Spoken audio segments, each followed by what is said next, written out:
Hello everyone, welcome back to the channel. In this video, we dive into the reverse lookup app review in order to check if the app is worth using. So let's quickly dive into it. The reverse lookup is useful if you are tired of unknown number.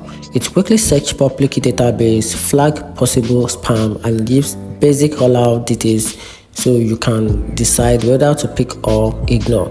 The interface is simple, result load fast, and it's handy for screening telemarketer or mystery test without paying for a full caller ID service.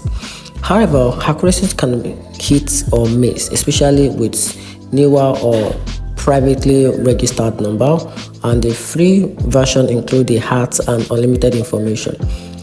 Some users says the database feels outdated, which makes the result inconsistent.